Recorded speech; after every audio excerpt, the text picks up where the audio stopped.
In the short term, the most prevalent growth drivers really has been the improving macroeconomic and operating environment that we've seen on the continent. What this has done is that it's given the global investors the confidence to consider Africa as an investment destination, and someone that hasn't had Africa on its radar previously, as it would now probably be more comfortable entering into the market, and that's expected to drive growth in the short term. Looking at the longer term, a lot has been said of the younger population and the potential workforce on the continent and growing middle class. And that's something that will drive consumption growth going forward and is expected to also continue driving growth on the continent over the longer term.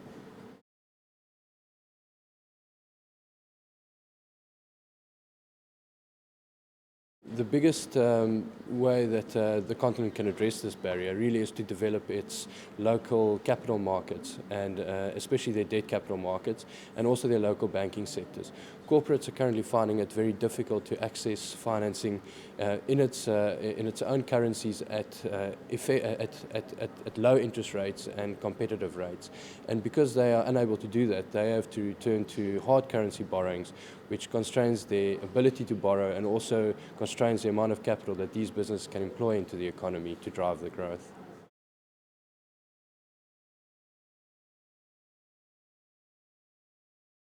From a returns perspective, the African fixed income markets compare quite favorably. Their returns have been strong over the last number of years.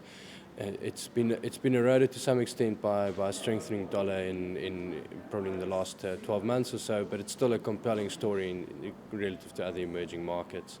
I think in terms of risk, though, what we see when we look at this fixed income universe is that it's a much more concentrated universe. It's a smaller universe in terms of value. It's a more concentrated universe in terms of the number of issuers. So there's a strong reliance on investing in government debt rather than corporate debt.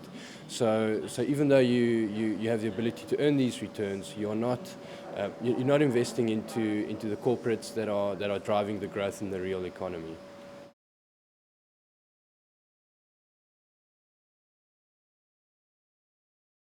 If you look at the financing gap that exists in Africa, there's a strong reliance on private debt, especially hard currency private debt from the international banks, to fill this funding gap.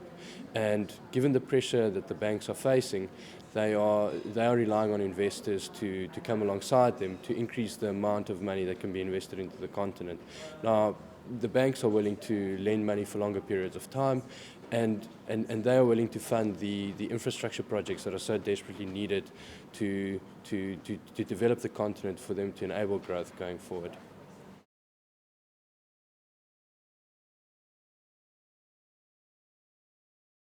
The Ashburton Africa Credit Co-Investment Fund purely invests in private debt. We look to mitigate the currency and interest rate risks in the fund by applying credit analysis to the underlying borrowers and understanding whether they can withstand rising interest rates and deteriorating currencies.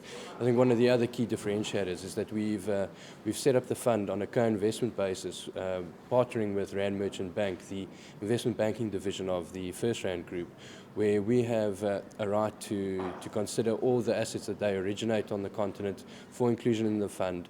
But we also have Rand Merchant Bank coming alongside as an investor into the fund. So they've put their balance sheet as well as their own capital at risk alongside the investors in the fund.